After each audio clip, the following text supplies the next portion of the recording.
علامہ ابن قیم رحمہ اللہ فرماتے ہیں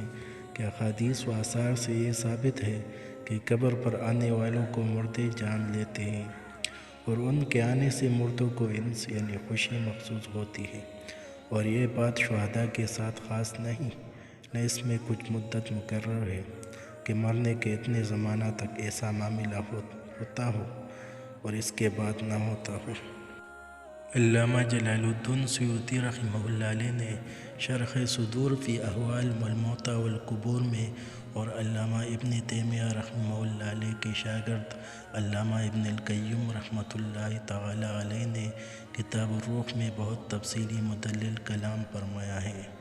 واللہ تعالی اعلم۔ اسلامی روایات کی روح سے ہر مرنے والے کو برزخ میں ایک خاص قسم کی حیات ملتی ہے، جس سے وہ قبر کے عذاب و ثواب کو محسوس کرتا ہے۔ اس میں مومن و کافر یا صالح و فاسق میں کوئی فرق نہیں،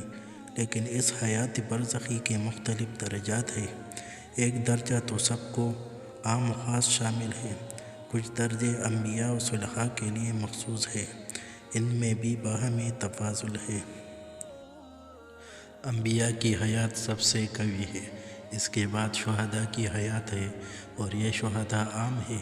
چاہے حقیقی شہداء ہو، مثلاً اللہ کے راستے میں جہاد کرتے ہوئے شہید ہوئے ہو، یا حکمی جیسے مؤذن، محتسب،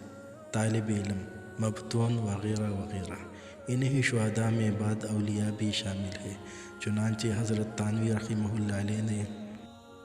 مکتبہ الحق 188 بیان القرآن میں لکھا ہے، البتہ بعض احادیث سے معلوم ہوتا ہے کہ بعض اولیاء و صالحین بھی اس فضیلت میں شہداء کے شریک ہیں، سو مجاہدہ نفس میں مرنے کو بھی معنی شہادت میں داخل سمجھیں گے، اس طور پر وہ شہداء ہوئے۔